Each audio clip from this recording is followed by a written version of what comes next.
Ao longo dos séculos, a família Rothschild exerceu um domínio sem precedentes, misturando solidariedade familiar e uma busca incessante por lucros.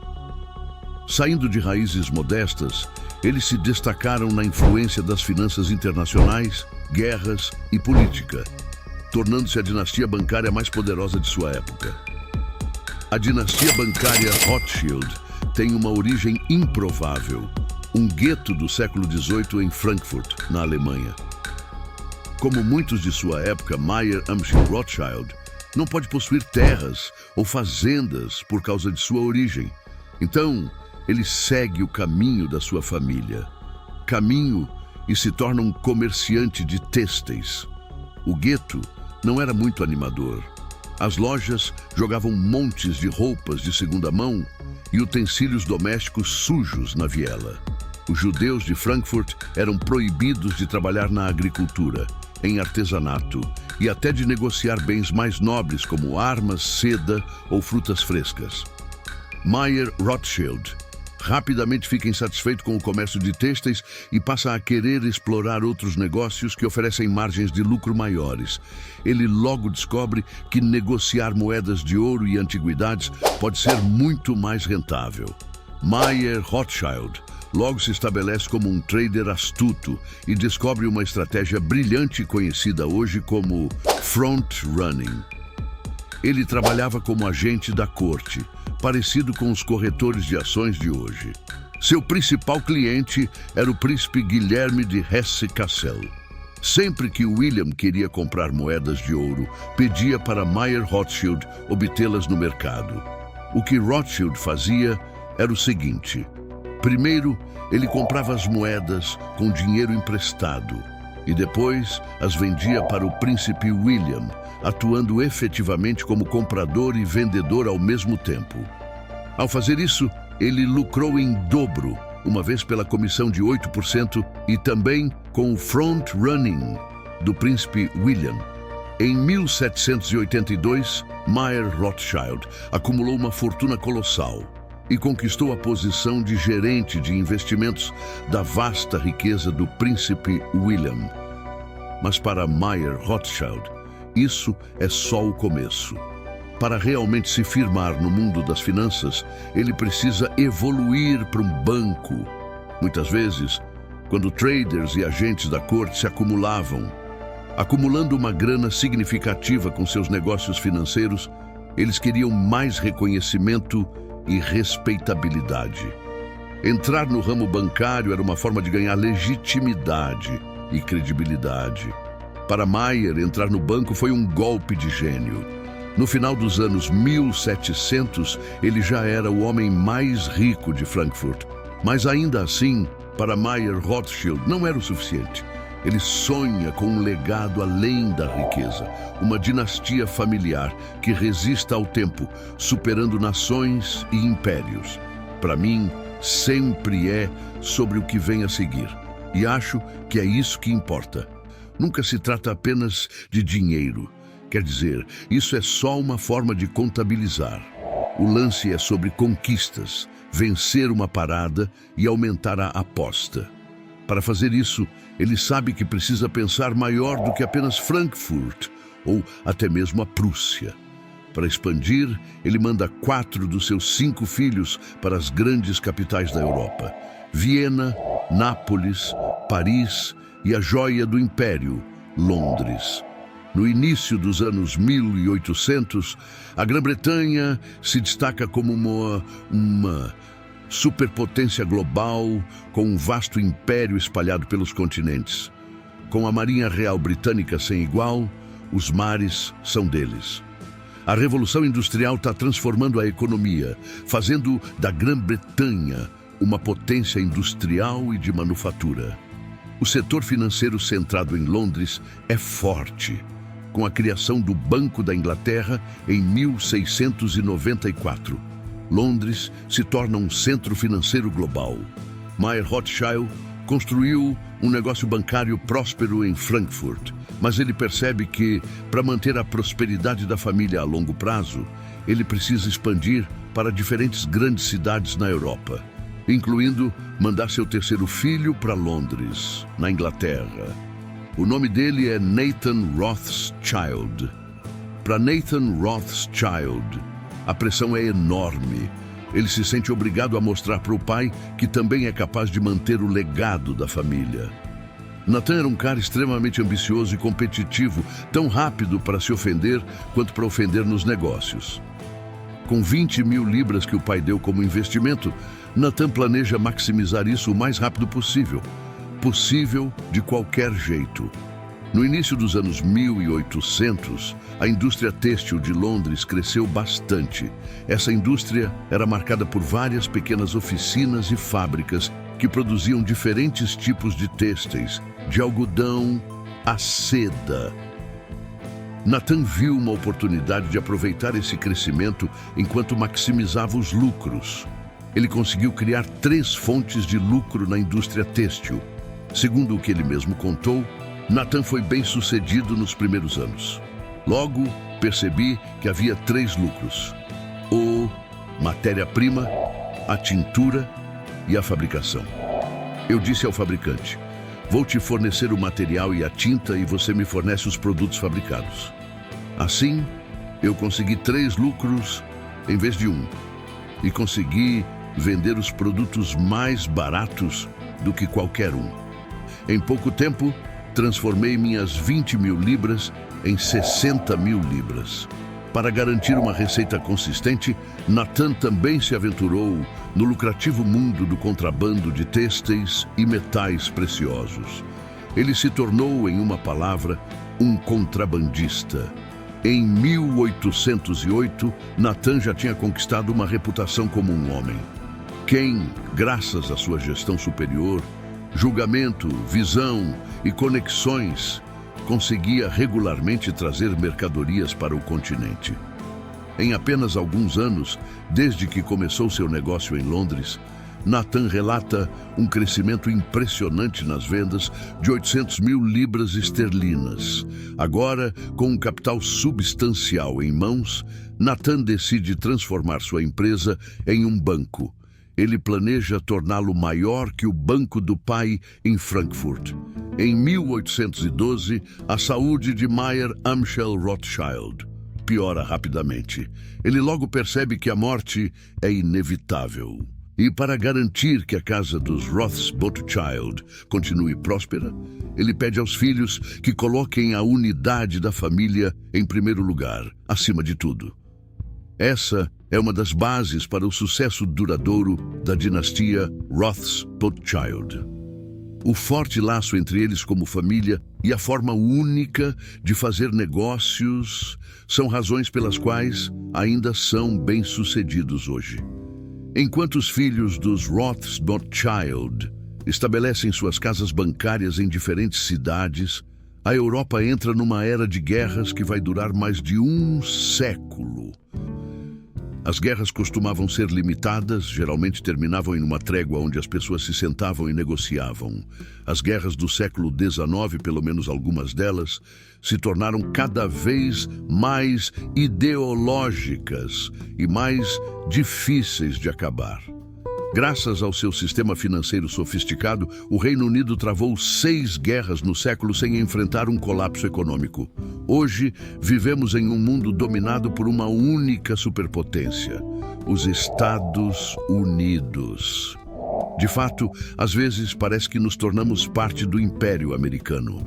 No entanto, a Grã-Bretanha foi a superpotência mundial por mais de 2 séculos, exercendo ainda mais poder além de suas fronteiras do que os Assim fazem hoje. Em 1814, o Duque de Wellington ganha batalha após batalha contra Napoleão e planeja levar a luta para a França. Mas, enquanto está na França, Wellington percebe que precisa de uma quantidade significativa de moedas francesas para os gastos. A campanha de Wellington estava sendo feita em um momento de estresse fiscal sem precedentes, em campanhas prolongadas como a de Wellington na Península Ibérica. Métodos de aquisição mais sofisticados eram necessários. Acima de tudo, era essencial conseguir comprar suprimentos e pagar as tropas.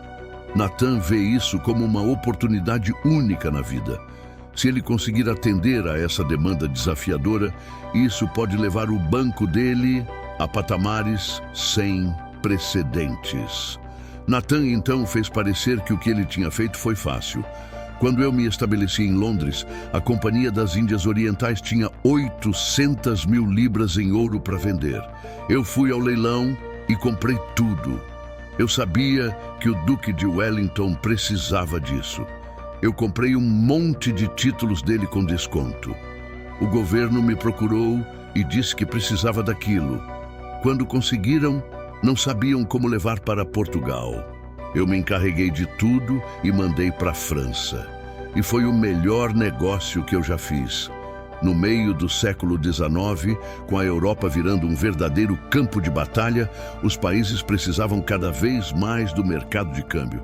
Para começar uma guerra, você precisa de grana. Se você perde uma guerra, muitas vezes tem que pagar para o outro lado. Para a família Rothschild, as guerras viraram um negócio lucrativo. A rede de bancos deles dava uma vantagem competitiva única. Naquela época, o sistema bancário moderno estava começando. Então, eles podiam cobrar taxas altas, às vezes até 8% pelos serviços de câmbio. Cavalos e pombos bem treinados, os Rothschilds estão sempre à frente dos concorrentes. Como resultado, a especulação cambial se torna o negócio mais lucrativo deles. O lucro da Casa de Londres continua entrando, e Nathan Rothschild se torna o homem mais rico do mundo. Mas mesmo o homem mais poderoso das finanças não consegue derrotar o inimigo final. No dia 28 de julho de 1836, o inesperado acontece. Nathan Rothschild, o homem mais rico do mundo, morre aos 58 anos. Isso foi surpreendente porque a família Rothschild era conhecida por viver muito tempo. Na verdade, quando Nathan morreu, a mãe dele ainda estava viva e ela viveu mais de 90 anos.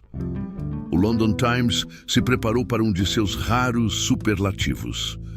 A morte de Nathan Mayer Rothschild, dizia um editorial, é um dos eventos mais importantes para a cidade e talvez para a Europa em muito tempo.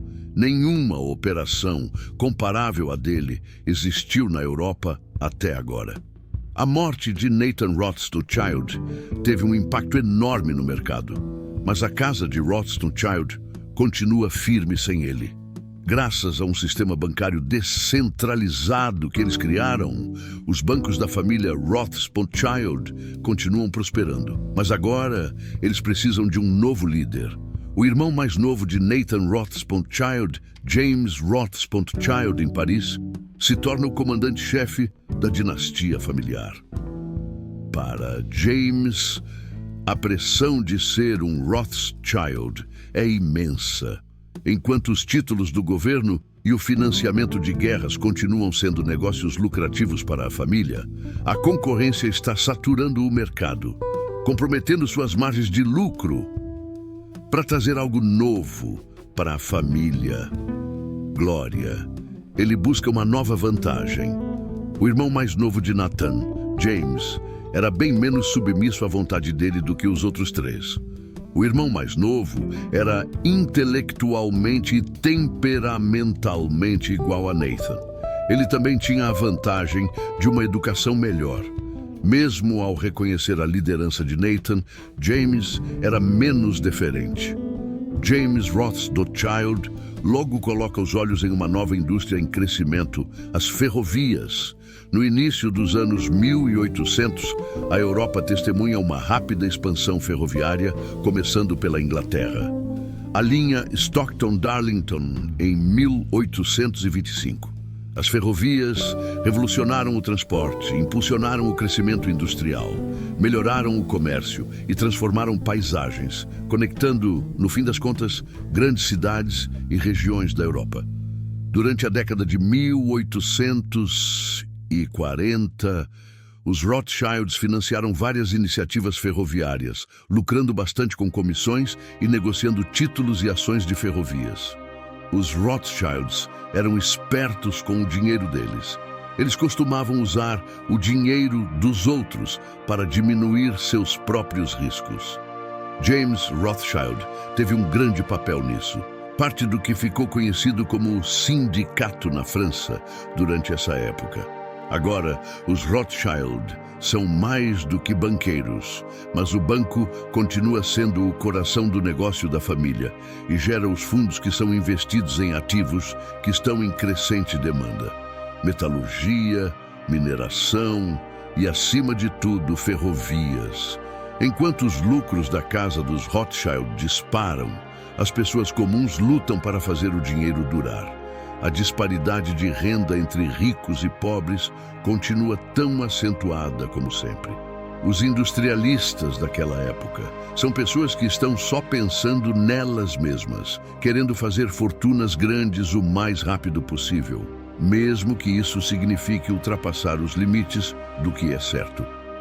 Depois de sofrer derrotas consecutivas em guerras, na década de 1840, o governo francês se vê afundado em dívidas.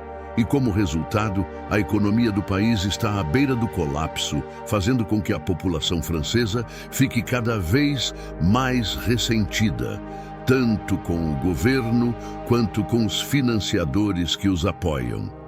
Em poucos dias, o Banco Rothschild na França chega ao seu ponto de ruptura. O chefe do banco francês, James, está desesperado para salvar sua instituição. Ele recorre ao sobrinho em Londres, Lionel, filho de Nathan Rothschild, em busca de ajuda. A Revolução Francesa levou as casas deles em Viena e Paris à beira da insolvência, obrigando os outros em Londres a socorrê-los. Até então, o negócio bancário da família Rothschild já existia há quase 2 gerações. Para Lionel, ajudar a filial do tio representa um risco significativo e uma possível perda. No entanto, para ele, a união familiar está acima de tudo. Outro. O banco dele em Londres conseguiu um empréstimo, salvando o banco do tio dele de falir. Mas não parou por aí. Lionel Rothschild acredita em priorizar a família, mas também sente a necessidade de ajudar seu povo. Lionel acha que, para avançar na luta contra o preconceito contra pessoas da sua etnia, é bom entrar na política. Lionel tinha muito dinheiro, então usou esse dinheiro para comprar muita imprensa e se ajudar a ser eleito. No meio do século XIX, a maioria das restrições sobre os judeus britânicos já tinha sido abolida. A Câmara dos Comuns aprovou uma lei permitindo a posse de um judeu. Em agosto de 1847, Lionel de Rothschild subiu ao palanque como candidato liberal pela cidade de Londres. Lionel foi eleito. Mas tem um problema. Para ser empossado como membro da Câmara, ele teria que fazer um juramento às Escrituras Sagradas. Mas Lionel se recusa e insiste que só vai jurar pelo Antigo Testamento. Entrar para o governo é um marco para a família Rothschild. Com o passar do tempo, Lionel vai gradualmente assumindo o papel da família. Patriarca. Mas o que o Lionel não percebe é que, embora a casa de Rothschild reine suprema na Europa, um novo império bancário está surgindo, pronto para desafiar o domínio deles. O sucesso inicial dos Rothschild é em grande parte atribuído à informação, inteligência e conhecimento. Julius Morgan é um banqueiro britânico da firma de banco de investimento George Peabody Company. Em 1864, após a aposentadoria de Peabody, Julius assume o controle da firma. Julius Morgan sempre teve um herdeiro gravemente maduro. Ele era o tipo de jovem que parecia já ter uma idade avançada, e os velhos financistas o achavam consolador. Ele era sério, focado nos negócios e sempre dominava suas emoções. Julius Morgan entende que, para jogar na Liga dos Grandes, precisa se aventurar no financiamento governamental. E para um banqueiro dos anos 1800, nada. Apresenta mais oportunidades do que guerras. Em 1867, a França tenta comprar Luxemburgo dos Países Baixos. No entanto, a Prússia se opõe à movimentação, levando a um aumento das tensões. O chanceler da Prússia, o notoriamente implacável Otto von Bismarck, espera uma oportunidade para atacar. Em 19 de julho de 1870, Napoleão III declara guerra à Prússia.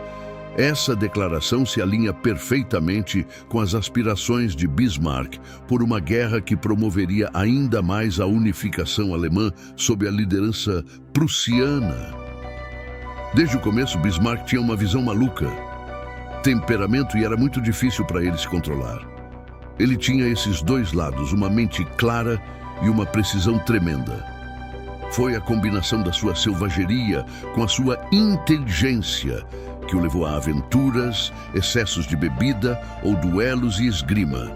Bismarck sempre quis se esgrimar para provar sua masculinidade. Eu o vejo como um touro enfurecido.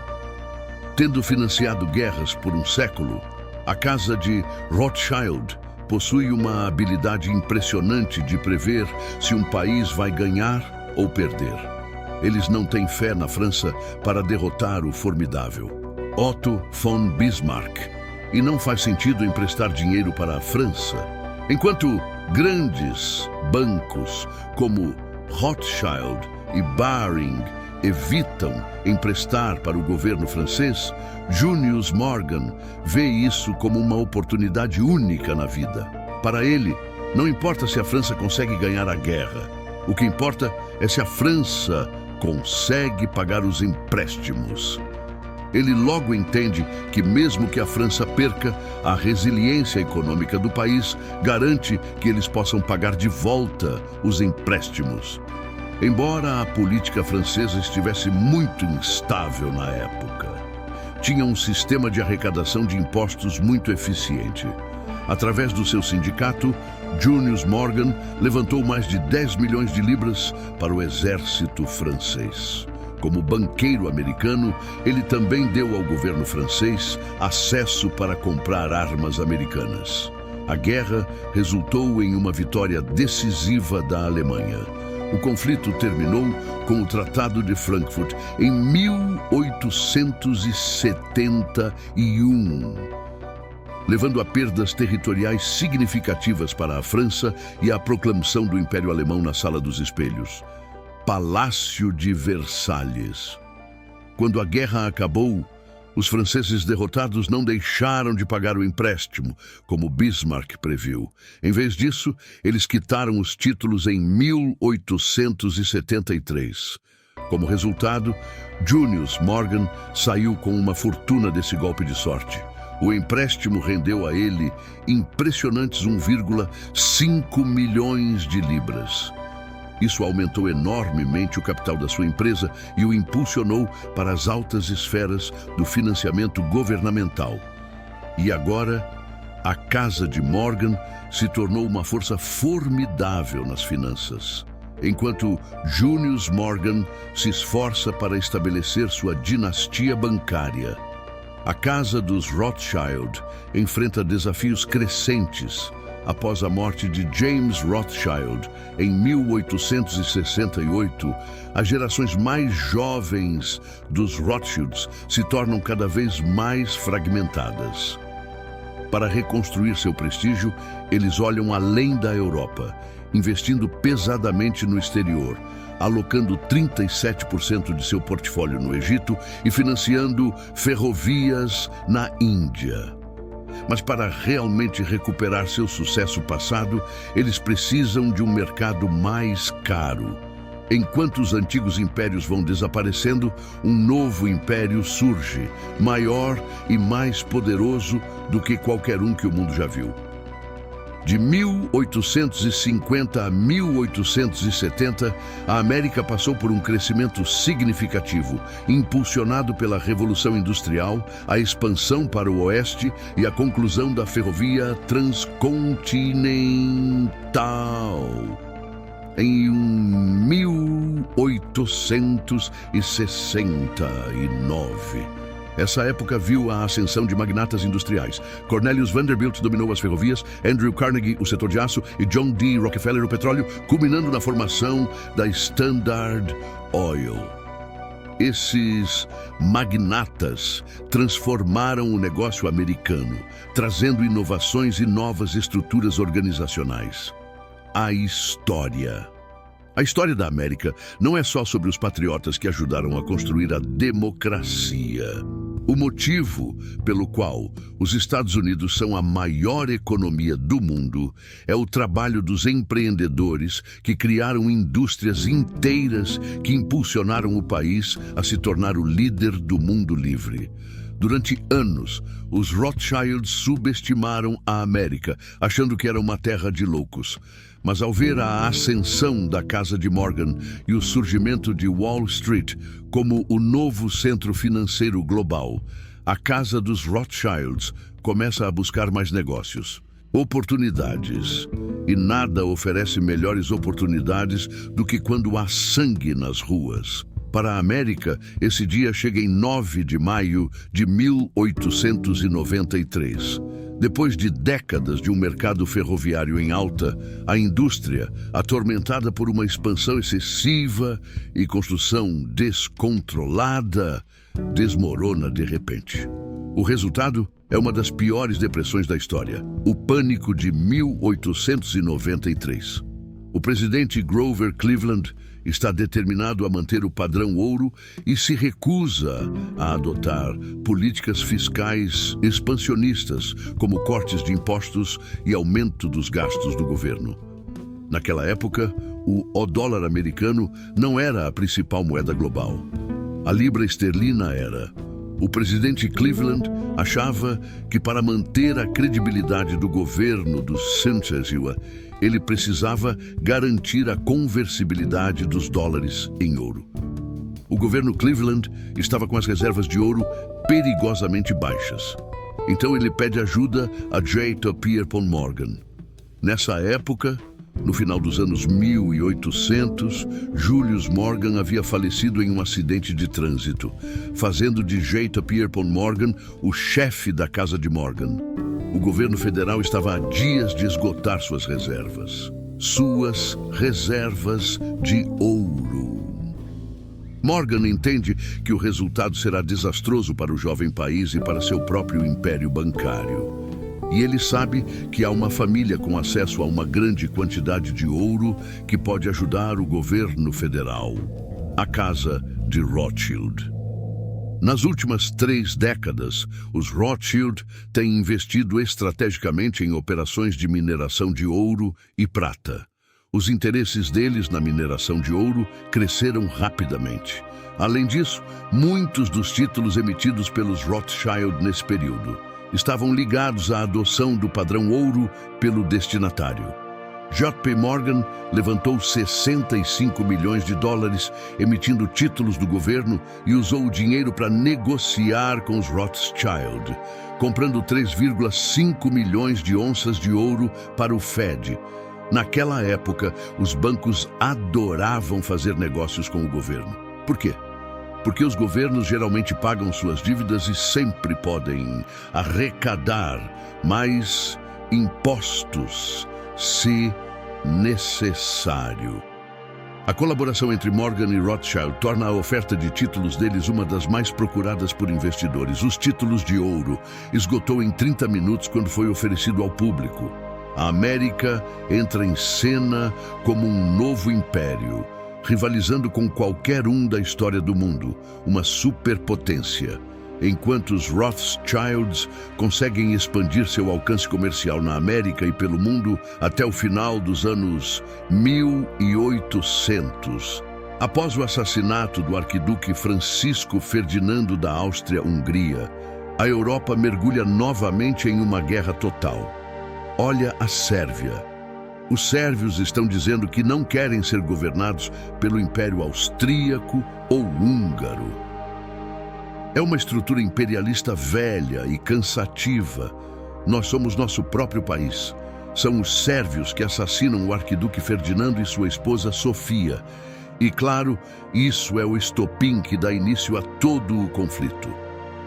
Essa guerra é marcada por combates em trincheiras, novas armas e resulta em enormes baixas, com uma estimativa de 10 milhões de soldados e 7 milhões de civis mortos. Pela primeira vez, membros da família Rothschild se alinham com lados opostos. Embora os Rothschild sobrevivam à Primeira Guerra Mundial e até lucrem com o financiamento da guerra, sua escala de operação é ofuscada pela crescente dinastia bancária na América, a Casa Morgan, agora liderada pelo filho de J. Pierpont Morgan, Jack Morgan. O Banco Morgan atua como o principal financiador do governo dos Israel durante a Primeira Guerra Mundial, levantando fundos por meio de títulos de guerra e estendendo empréstimos cruciais para essa Europa. Aliados, em 1935, o Jewish Chronicle se atreveu a sugerir, talvez com um certo alívio, que o auge da família Rothschild estava chegando ao fim.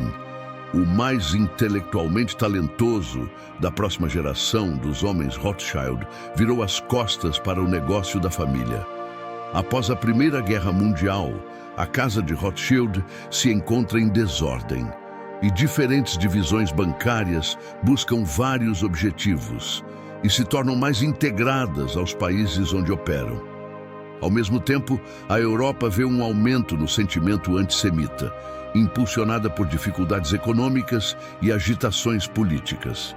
A família Rothschild, como bancos judeus proeminentes, enfrenta um aumento da vigilância e hostilidade. Na Alemanha, após sua derrota, a nação passa por uma das suas crises econômicas mais severas. Um novo tipo de líder aproveita a raiva do povo alemão e rapidamente sobe ao cargo de chanceler. Sua ascensão ao poder traz problemas para a casa de Rothschild, especialmente as filiais bancárias na Alemanha. Em 1939, apenas 21 anos após o fim da Primeira Guerra Mundial. A maior guerra da história humana estoura. Na primavera de 1940, Hitler garante vitória após vitória. Dinamarca e Noruega rapidamente caem sob ocupação. Em seguida, o exército alemão avança pela Holanda e Bélgica. A Europa faz uma resistência desesperada na França, mas não é páreo para o poderio militar e aéreo alemão. E em junho, Hitler está em Paris. A Grã-Bretanha é o próximo alvo dos alemães. Se Hitler conquistar a Europa, a casa dos Rothschild enfrentará sua certa destruição. Enquanto alguns membros dos Rothschild estão envolvidos em movimentos de resistência contra a ocupação nazista, muitos fogem da Europa para escapar da perseguição, buscando exílio em países mais seguros. Quando os tanques alemães entraram em Paris em 1940, os Rothschild franceses estavam em grande perigo. Os mais velhos, Edward, Robert e Maurice, conseguiram escapar. Eles acabaram seguindo caminhos e paradas diferentes até os Estados Unidos ou a Inglaterra. Como resultado, a família enfrenta perdas financeiras e pessoais significativas, já que seus bens são confiscados e propriedades são tomadas. A Alemanha se rendeu às Nações Unidas. As bandeiras da liberdade estão tremulando por toda a Europa, enquanto a dinastia Rothschild se fragmenta cada vez mais. N.M. Rothschild, de Londres, enfrenta o desafio de se reerguer e traçar seu próprio caminho. Para N.M. Rothschild e filhos, a principal vantagem competitiva continua sendo o financiamento governamental. Essa também tem sido uma estratégia central dos Rothschild. Eles trabalharam em estreita colaboração com o governo para financiar grandes projetos. Os Rothschild Acreditavam que, contanto que tivessem um bom relacionamentos com os governos de países fortes, seus negócios sempre vão bem. Em vez de buscar expansão, a Rothschild mantém seu modelo de negócios como um clube privado, financiando elites enquanto evita a supervisão pública. Na década de 1970, um futuro magnata da mídia busca a ajuda da N.M. Rothschild. O nome dele é Robert Maxwell. Maxwell serviu no exército britânico durante a Segunda Guerra Mundial. Depois da guerra, ele trabalhou para a inteligência britânica e depois entrou na indústria editorial. Nas décadas de 1950 e 1960, Maxwell adquiriu várias editoras britânicas, incluindo a Pergamon Press e os jornais Mira Group. Ele teve um início de vida traumático como criança. A maior parte da sua família foi eliminada no Holocausto. Acho que a experiência de extrema pobreza e grandes dificuldades deixou marcas profundas nele. Não ser pobre se tornou uma necessidade absoluta. Mas para expandir seu império empresarial, ele vai precisar de dinheiro, muito dinheiro, o tipo que só potências como os Rothschilds conseguem fornecer. Nos anos 80, os investimentos do Maxwell parecem estar indo bem. Mas problemas estão surgindo dentro da N.M. Rothschild. Lord Victor Rothschild e seu filho Jacob estão de um lado, lutando contra seu primo, Sir Evelyn de Rothschild. Nessa época, o mundo bancário estava mudando bastante. Bancos maiores estavam comprando os menores, formando megabancos.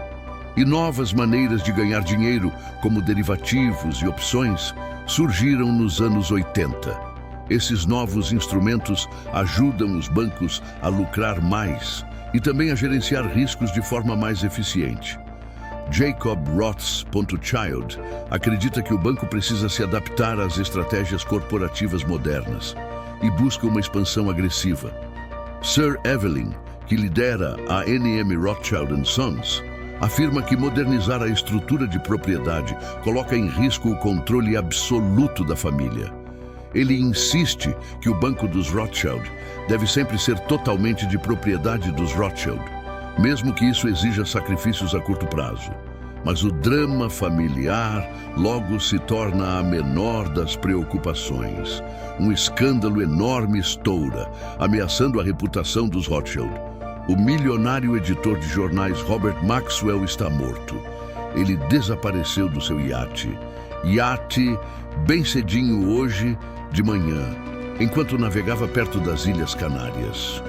No início dos anos 90, surgiram revelações de que Maxwell desviou centenas de milhões dos fundos de pensão de seus funcionários para sustentar seus negócios e sua vida luxuosa. Depois de desaparecer de seu iate perto das Ilhas Canárias, gerou investigações sobre suas malfeitorias financeiras. Embora o envolvimento dos Rothschilds na queda de Maxwell permaneça incerto, o evento mancha sua reputação. Mas para Sir Evelyn de Rothschild, o escândalo reafirma suas crenças sobre a necessidade de discrição e privacidade do banco. No entanto, N.M. Rothschild é só a ponta do vasto legado dos Rothschild. Em 2023, a família Rothschild diversifica seus interesses em vários setores, indo além do banco tradicional. Seus empreendimentos abrangem banco de investimento, gestão de patrimônio e ativos, private equity e filantropia. Embora os bancos ainda sejam centrais, a influência da família agora se espalha por uma gama mais ampla de serviços financeiros. Ao longo da história, a família Rothschild não hesitou em buscar mais lucro. Mas quando se trata de manter o legado da família, eles conseguiram abrir mão dessas oportunidades, essa visão de longo prazo. É respeitado e dá medo.